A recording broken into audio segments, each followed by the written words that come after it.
Hello everyone, आज हम देखने जा रहे हैं बॉन्ड एंगल और उसको कौन से फैक्टर अफेक्ट कर रहे हैं बॉन्ड एंगल को वो। तो आइए स्टार्ट करते हैं। बॉन्ड एंगल क्या होता है?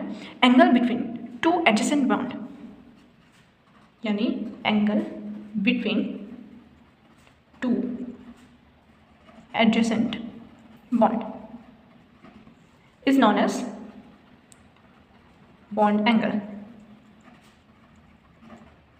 अब हम इसको डायग्राम से समझ सकते हैं। जैसे दो बॉन्ड यानी एक सेंटर बॉन्ड और एक कोई एटम से बॉन्ड करके, जैसे A there is B and here सी।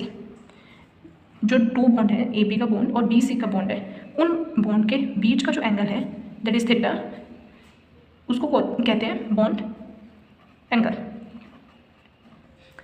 और ये जो ए और सी है वो बॉन्डेड एटम है, ए और सी बॉन्डेड एटम, और बी इज सेंट्रल एटम। आइए हम देखते हैं इसके कि कौन सा फैक्टर उनको अफेक्ट करता है। Factors affecting bond angle.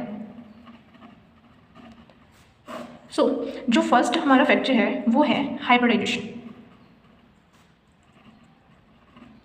सो ये कैसे अफेक्ट करता है हमारे बॉन्ड एंगल को, कि इसमें हम देखते हैं कि जो बॉन्ड एंगल होता है वो डायरेक्टली प्रोपोर्शनल होता है percentage of S character.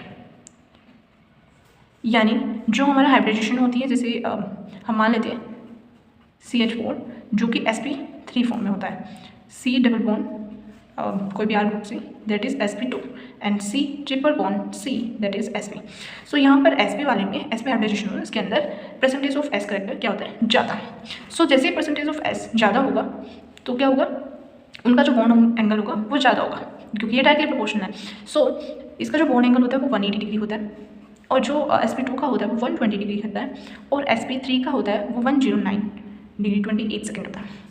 Okay, अब देखते हैं इसका second factor, that is number of lone pair या बॉन्ड पेयर। ओके, सो जब हमारी हाइब्रिडाइजेशन किसी भी एटम की, मतलब जो एटम हमारे पास मॉलिक्यूल गिवन होता है उसके हाइब्रिडाइजेशन अगर हमारे पास सेम है, when hybridisation is same,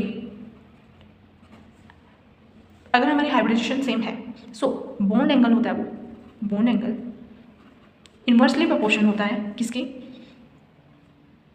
lone pair के। जैसे हम एग्जांपल देख सकते हैं, CH4 NH3 H2O। सो जो H2 है उसके पास कितने? 2 लोन पेयर है, और NH3 के पास 1 लोन पेयर, और इसके पास लोन पेयर नहीं है। सो लोन पेयर क्या है? इन्वर्सली प्रोपोर्शनल, मतलब जितने ज़्यादा लोन पेयर होंगे उतना ही बॉन्ड एंगल कम होगा। सो सबसे ज़्यादा बॉन्ड एंगल कम किसका होगा? इसका, और फिर इसका। सो यहाँ पर क्या है कि जो CH4 है, NH3 है और H2 है, इनकी क्या है? हाइब्रिडाइजेशन सेम है। तब हम चेक करते हैं number of lone pair and bond pair. अब इसका जो थर्ड फैक्टर होता है वो होता है type of central atom. Type of central atom ये कब चेक करते हैं? व्हेन सेम हाइब्रिडाइजेशन और same number of lone pair. जब ये दोनों कंडीशन प्रीवियसली जो सेम हो जाए, देन हम चेक करते हैं टाइप ऑफ सेंट्रल एटम। सो इसमें क्या होता है? जो बॉन्ड एंगल होता है वो हमारे डायरेक्टली प्रोपोर्शनल होता है electronegative of central atom. Bond angle directly proportional होता है electronegativity of central atom. Example देखते हैं, NH3 PH3 ASH3 and SbH3। यहाँ पर क्या है? जो हाइब्रिडाइजेशन है वो सबकी क्या है?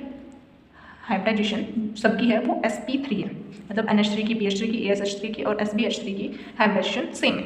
और जो लोन पेयर है, नंबर ऑफ लोन पेयर, वो क्या है? सब में इक्वल है, यानी सब में 1 लोन पेयर प्रेजेंट है। तब हम देखते हैं सेंट्रल एटम को। तो सेंट्रल एटम क्या कहते हैं कि इलेक्ट्रोनेगेटिव जिस भी सेंट्रल एटम की ज़्यादा होगी उसकी बॉन्ड एंगल ज़्यादा होगा। तो इलेक्ट्रोनेगेटिव किसके ज़्यादा होगा? नाइट्रोजन की, then phosphorus, then arsenic, then antimony. तो सबसे ज़्यादा जो बॉन्ड एंगल होगा वो NH3 का, फिर PH3 का, फिर ASH3 का, फिर SbH3 का। अगर फोर्थ फैक्टर है हमारा type of bonded atom. Type of bonded atom. So जब हमारी ये कब अप्लाई होता है, जब सेम हाइब्रिडाइजेशन हो और नंबर ऑफ लोन पेयर और बॉन्ड पेयर क्या हो, सेम, और सेंट्रल एटम भी क्या हो, सेम हो, सेंट्रल एटम भी सेम हो। सो हम फोर्थ फैक्टर अप्लाई करते हैं बॉन्ड एंगल को निकालने के लिए। तो इसमें क्या होता है, बॉन्ड एंगल डायरेक्टली प्रोपोर्शनल होता है size of bonded species, bonded species. जैसे हम एग्जांपल देखते हैं, OF2, OCl2, OBr2 and OI2, मतलब जिसका साइड एटम का साइज ज़्यादा होगा उसी का बॉन्ड एंगल ज़्यादा होगा।